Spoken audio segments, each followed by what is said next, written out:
Sometimes referred to as the Mike Judge cartoon that wasn't Beavis and Butthead, King of the Hill might have been the lesser known of the two, but it was a triumph in its own right. Why? Because it managed to accomplish what few TV comedies, animated or not, never could. It was an inclusive, bipartisan safe zone for both liberals and conservatives who just wanted to laugh. Imagine that. I'm JD with Channel Frederator, and today we're revisiting the adventures of America's favorite everyman and his all-too-relatable family. Are you a die-hard fan, or just wondering if it's worth a watch? We've got something for everyone as we count down 107 facts you should know about King of the Hill. Let's get started. Number 1. King of the Hill is the brainchild of Mike Judge, creator of Beavis and Butthead, and Greg Daniels, a writer for The Simpsons. Judge is also known for The Office, The Good Family, and Silicon Valley, and you might be familiar with Daniels from his work on Parks and Recreation. Number 2.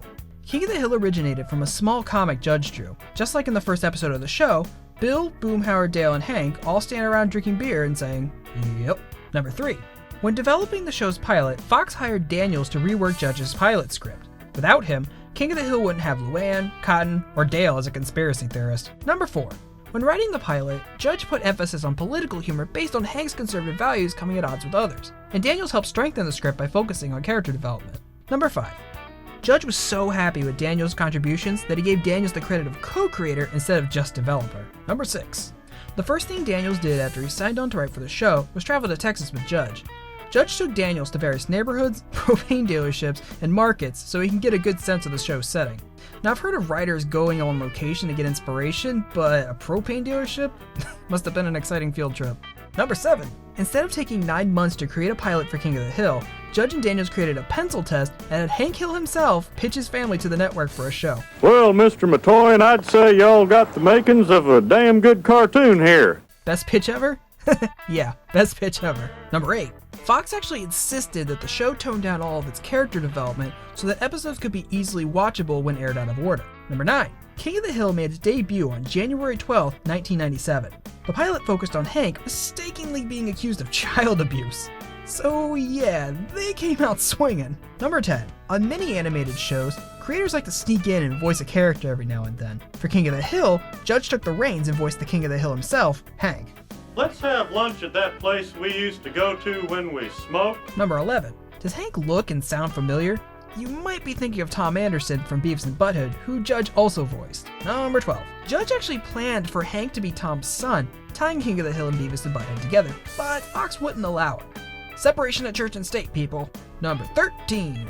For inspiration when developing Hank Hill, Daniels reminisced about his former neighbors who were upset about America changing and didn't know what to do about it. Number 14. Judge, on the other hand, looked to himself when creating Hank's character. In an interview, Judge revealed, "It started out as very autobiographical. I identify with Hank quite a bit. He gets kind of irritated at everyday annoying things. I've known about 20 guys like this." Number 15. Another character linked to Judge is Bill Dauterive, who is a barber for the Army.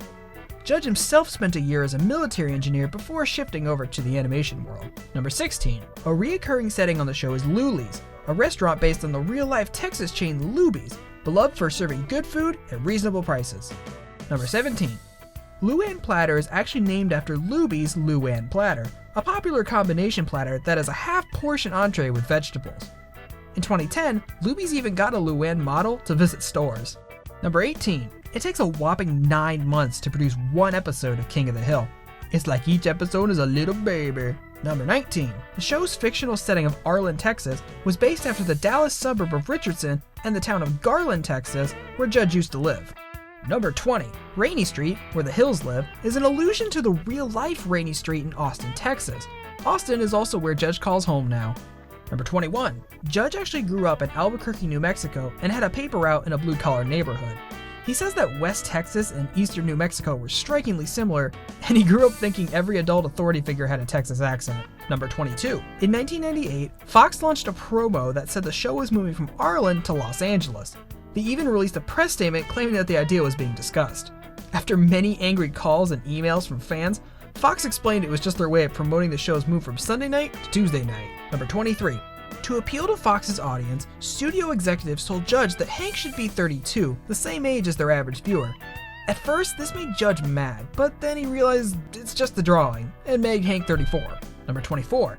Hank's love of propane and propane accessories was inspired by Judge seeing how widely used propane was when he traveled around Texas as a musician. When he was working on the pilot, he opened up a phone book and saw an ad that said propane and propane accessories. Number 25. In the series, Bobby, Connie, and Joseph attend Tom Landry Middle School. In Irving, Texas, there's actually an elementary school named Tom Landry School. It's named after the Dallas Cowboys football coach and is just a few blocks away from the Dallas Cowboys office and training facility. Number 26. Former Texas Governor Ann Richards actually played herself in the episode Hank and the Great Glass Elevator, in which she briefly dated Bill. Number 27. Bill's last name was inspired by executive producer Jim Dotrieve. Dotrieve has also developed and written episodes for Bob's Burgers, another Fox animated series. Number 28. Bill's full name is actually William Fontaine de la Tour Dotrieve, because he's fancy like that. Number 29. In order to cast a show appropriately, the crew wouldn't actually look at the actors when they auditioned. Instead, they'd look at a cutout of the character while the auditions took place. Number 30. Bill is voiced by Stephen Root, who you might recognize as the voice of Bud Gleeful, Gideon's father in Gravity Falls, or Martin, Finn's father in Adventure Time, or even as Farmer in our very own Bee and Puppy Cat. Number 31. Root originally auditioned for the role of Dale, but it didn't feel right to him, so he switched to Bill. He also plays Hank's boss, Buck Strickland. Number 32. Like mother, like daughter, Min and Connie's Sufanusen phone were both voiced by the same actress, Lauren Tom. Number 33. Lauren based her performance of Min on her own grandmother, but toned down the gruffness. Number 34. According to Tom, Daniels wanted Min's voice to be really cutting, but in the sweetest way possible. Number 35. Enrique was actually voiced by two different people over the span of the series. From 1997 to 1999, he was voiced by Eloy Quesados. And from 2003 to 2010, Enrique was played by Danny Trejo. I was wondering why Enrique started sounding more badass. Number 36. Luann was voiced by the late Brittany Murphy, who unfortunately passed away in 2009 at only 32 years old from anemia. Brittany was best known for her roles in Clueless, 8 Mile, and Girl Interrupted. Number 37. In Season 1, John Redcorn was voiced by Victor Aaron, a Native American actor from the Yaqui tribe who passed away in 1996 during a road accident. The episode, The Order of the Straight Arrow, is dedicated in his memory. Number 38. For all subsequent seasons, John Redcorn was played by Jonathan Joss. Joss, who you might recognize from Parks and Recreation or Unbreakable Kimmy Schmidt, is also part of the Native American Music Award-winning group Red Corn Band. Number 39. Cotton Hill is played by Toby Huss, who has also done voice work for shows like Adventure Time, Home Movies, and Beavis and Butthead. Believe it or not, Huss also played Con Sufanusenphone and Joe Jack. Number 40. Connie's real name is actually Con Jr. In earlier episodes, you can see that her parents refer to her as Con Jr. Number 41. Boomhauer is also voiced by Mike Judge. His speaking style was inspired by a voicemail that was left on Judge's answering machine. Number 42. In the episode A Firefighting We Will Go, we see in Boomhauer's mind that he speaks clearly, but everyone else speaks in his gibberish speaking pattern. Boy, ain't right, man. I'm gonna talk about it on kicking them dang old ass, man. I don't take. For God's sakes, Hank, act like an adult. Number 43. In the episode The Bluegrass is Always Greener, Boomhauer miraculously sings in a clear, understandable voice, but the jig is up. The song is actually performed by country music singer Vince Gill. Number 44. Boomhauer's mother and brother Patch speak in the same way Boomhauer does, and Patch is voiced by none other than Brad Pitt. Number 45. In the series finale, it's revealed that Boomhauer is a Texas Ranger. If you look closely at Boomhauer's badge, you can see that his first name is Jeff. Number 46. You ready for a musician lightning round? Let's go! Chuck Mangione isn't just a character on the show, he's a real-life musician who has released more than 30 albums since 1960. Naturally, he voices himself. 47. ZZ Top's bassist, Dusty Hill, plays himself on the show as Hank's cousin. 48. The character of Lucky is played by the legendary Tom Petty. 49. In the episode, Oh Yeah! Snoop Dogg guest stars as a pimp named Alabaster Jones. This is perfect for so many reasons. Number 50. Okay, musician part is over, but the awesome guest stars keep coming. Comedian Bernie Mac guest starred as a repairman who was attacked by Ladybird. At the time of the episode, he also had his own show on Fox, The Bernie Mac Show. Number 51. King of the Hill featured way too many guest stars to count, but some of them included Alan Rickman, Johnny Depp, Matthew McConaughey, Pamela Anderson, and Reese Witherspoon, just to name a few. Number 52. While the Hill family dog is named Ladybird, in real life there is a Ladybird Lake located in Austin, Texas. Lady Bird was also the nickname of Texas native wife of President Lyndon B. Johnson. Number 53. Peggy was played by Kathy Najimy, who also played the evil Queen Grimhilda in Disney's 2015 film Descendants. I really only remember her for that movie Rat Race. She was married to John Lovitz, and Smash Mouth was there, and anyone? No?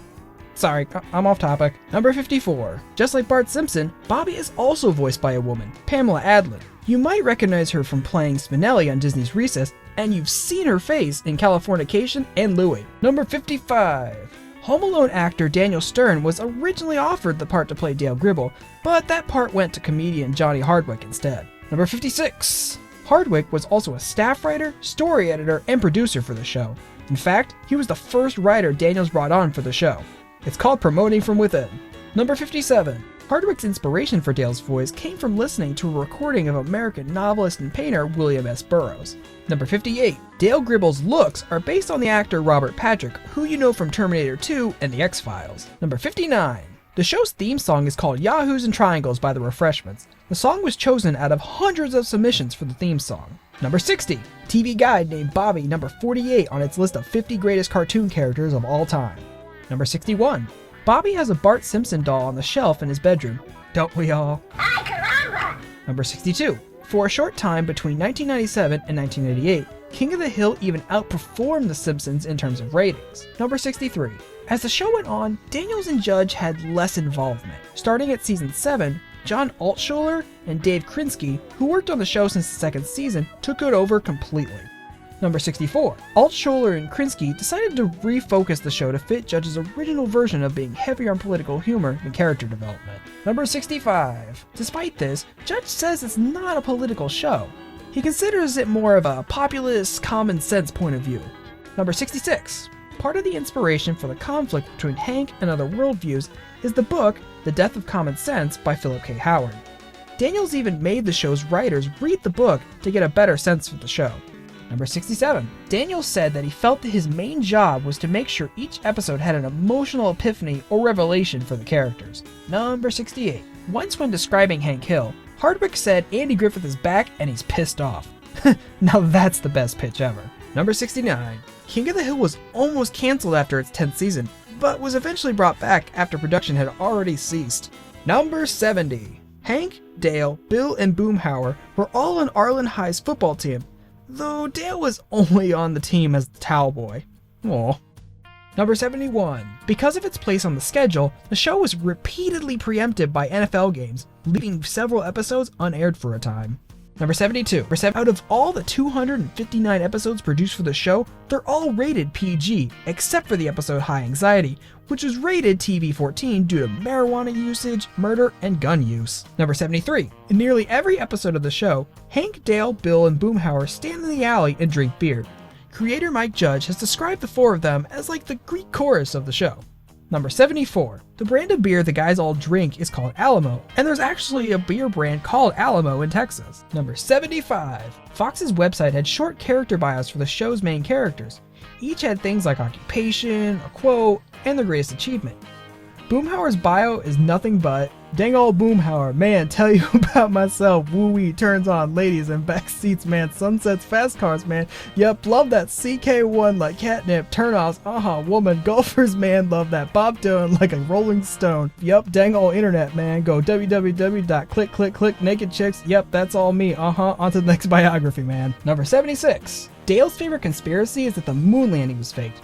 Personally, ours is that Hank isn't Bobby's real father, but more on that later. Number 77. Because of his conspiracies, Dale is hesitant to give out his personal information. When he orders pizza, he uses the name Rusty Shackelford. Number 78. Cotton Hill's favorite pastime is to go to the Wax Museum and give the middle finger to the statue of FDR. Number 79. Cotton Hill is actually a national hero. He received the Purple Heart for having his shins blown off in World War II, and has said throughout the series that he has killed 50 men when he was in the war. Number 80. About that whole shins thing. Due to them being blown off in a war, Cotton's knees are actually attached to his feet. He was 6'4", but now he's an even 5 foot. Number 81. Hank's dream vacation is an all-expenses-paid, week-long mowing workshop at the Lawn Care Academy of America. Hank's such a simple man. I can relate. Number 82. In the episode Love Hurts and So Does Art, the Hills visit a deli where there are pictures of celebrities on the wall. One of those pictures is of Johnny Hardwick, Dale's voice actor. Number 83. Monsignor Martinez, the main character of the Mexican soap opera within the King of the Hill universe, was assigned his own live-action spin-off. A pilot was produced, but was not picked up as a series, possibly due to the fact that Fox didn't want a Catholic priest going around shooting people. Number 84. Hank, Bobby, Peggy, Luann, Bill, Dale, and Boomhauer make a cameo on The Simpsons episode Bart Star.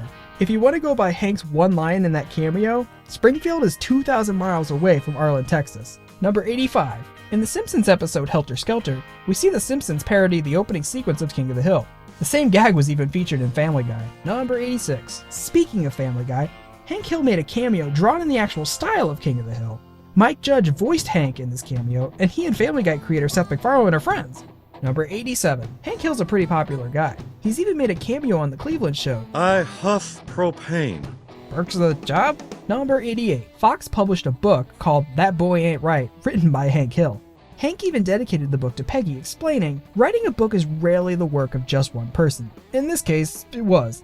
But I couldn't have done this all by myself if it weren't for the invaluable support of my wife, Peggy Hill." How sweet. Hank even admitted that Peggy did all the illustrations. Number 89. Originally, the season 11 finale, Lucky's Wedding Suit, was written and produced as the series finale. Fox ended up changing their mind and gave King of the Hill an additional 2 seasons. Fox just can't quit King of the Hill, and neither can I. Number 90. Well, until they did. The show lasted until 2010 for 13 seasons and over 250 episodes. Number 91. Though the series went on for 13 years, the characters only age about 3 years throughout the entire series. Number 92. Texas State University keeps an archive of over 118 boxes containing production materials from the show. Number 93. In 1997, Texas Monthly named Hank Hill one of its annual 20 most influential Texans. Number 94. Time Magazine named King of the Hill one of the 100 greatest TV shows ever. Number 95. And TV Guide named it one of the top 60 greatest TV cartoons of all time. Number 96. King of the Hill has a whopping 53 nominations under its belt and won 11 awards in its run. 2 of those wins are Emmy Awards, one for Outstanding Voiceover Performance in 2002, and the other for Outstanding Animated Program in 1999. Number 97. Remember that conspiracy we mentioned about Bobby Hill not actually being Hank's son? Because of Bobby's appearance, Hank Hill's fertility issues, and Bill's ongoing crush on Peggy, fans think that Bobby's real father is Bill. We've even done a cartoon conspiracy on it. Check it out! And I'm still wondering why regular-sized Rudy from Bob's Burgers looks oddly like Bobby. Am I alone on this? Anyone? Number 98. Despite any fan controversy over paternity, Bobby says his greatest hero is his dad, Hank. Number 99. The first and last line in the series is yup. Yep, that's the fact. You're welcome. Number 100. One season features an episode called Death and Taxes and features a death row inmate named Wesley Martin Archer. The episode's director is Wesley Archer. Number 101. King of the Hill always aired on Sunday nights, with the exception of season 3 that aired on Tuesdays. Number 102. The way Hank pronounces the word what as what has become somewhat of an internet meme, spawning parodies like, "Turn down for what?" Number 103. Season 2 remains King of the Hill's most successful season, drawing in 16.3 million viewers. Number 104. Hank Hill thought all of his life that he was born and raised in Texas, until he learned in the episode Yankee Hanky that he was actually born in New York City. This is because Hank's mother Tilly and Cotton went to a Yankees game to assassinate a young Fidel Castro, using a heavily pregnant Tilly to sneak by security. Unfortunately, the assassination was botched because Tilly went into labor, delivering Hank in a restroom. Number 105. There was an official soundtrack released for the show in 1999 via Asylum Records. The album consists of covers of southern rock songs and original songs. Some of the artists featured on the soundtrack are Sheryl Crow, Brooks and Dunn, and the Bare Naked Ladies. Number 106. Though Hank drives different cars throughout the series, they're always Ford cars. From 1997 to 2000, he drove a Ford Ranger. From 2001 to 2008, he owned a Ford F-250 Super Duty, and from 2009 to the finale, he had a Ford F-350. And finally, number 107, at a 2011 Comic-Con panel, Judge said that there are no plans to revive King of the Hill, but wouldn't rule out the possibility of it returning some point in the future. Keep hope alive, everyone. Peggy's poor Spanish skills is a running joke throughout the show. She'll often mispronounce words like guacamole as guacamole or por favor as por favor.